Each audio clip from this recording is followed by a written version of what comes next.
balita na ikay mawiwili. So mga par, nagrap na nga po sina Uya Inoue at Marudjun Akmadalib sa unang pagkakataon kung saan sa kanilang face-off mga idol, nagkasukatan ng dalawang fighter. Halata na medyo matangkad itong si Inoue pero solid naman ang katawan itong si Akmadalib kung saan hindi nangyari ang inaasahan natin mga boss na magkakainitan sila sa face-off dahil sa bad blood nila dati. Bagkos mga idol, pinakita ni Inoue at MJ na magkaibigan sila sa labas ng ring. Sa katunayan nito mga idol, ang daming regalo na bitbit ni Akmadalib kay Inoue. Regalo na sa Uzbekistan lamang makukuha. Pinasuot ni MJ mga idol si Inoue, ang manager nito at ang tatay nito ng damit na galing sa Uzbekistan. At meron pa nakabalot na regalo si MJ. Nakakatawa talaga to mga idol. Grabe ang respeto nila sa isa't isa. Regalo ngayon, bugbugan bukas. Yan ang boxing sports mga idol. Magkaibigan sa labas ng ring pero sa loob magpapatayan sa bakbakan.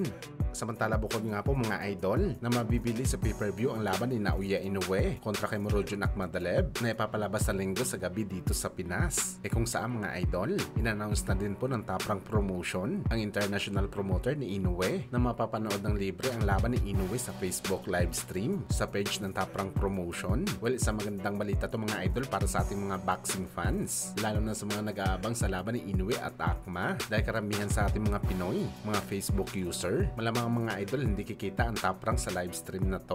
Sakto lang pambayad kay Inoue ang kikitain nila sa live matapos nang kumalas ang ESPN sa Top Rank. Tiyanta natin mga idol, pinilit lamang ng Top Rank Promotion na kunin ang laban ni Inoue at MJ para manatili si Inoue sa Top Rank. Ibang usapan na kasi mga idol kung sa dason ipapalabas ang laban ni Inoue. Baka sa sunod na bakbakan ng Japanese Monster, tuluyan na mawala sa picture ang Top Rank. Lalo pa paparating na ang laban ni Inoue at Junto Nakatani, ang pinakamalaking laban sa Japan.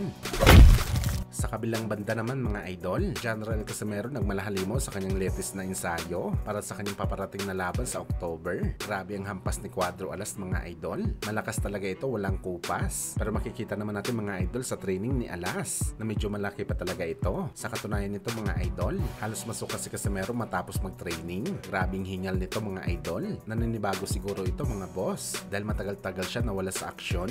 Ayon sa report mga boss, October 25 daw ang laban ni Casimero. Kasama nito sa planong laban si Luis Neri. Hindi pa malaman mga idol kung sino ang main event sa laban, pero isang Japanese fighter daw makakalaban ni Alas. So ibig sabihin nito mga idol, meron na lang talaga 6 na linggo na ensayo si Casimero para maging fully condition ang kanyang katawan. Medyo maiksing oras na to mga idol para sa fighter na isang taon na hindi napalaban, pero abangan pa rin natin to mga idol. Nakadepende pa rin ito sa ensayo ni Casimero. Nakuha nga ni Pacman na maging condition ang kanyang katawan sa loob lamang ng 52 days na training na 4 na taon ito nawala sa boxing sports. At ang edad ito mga idol, 46 anyos na. Malamang mga idol, magagaya din ito ni Casimero dahil mas bata ito kaysa kay Pacman. Basta sa tamang disiplina lang sa pagkain mga idol at training, paniguradong walang problema si Alas, lalo na sa pag-overweight.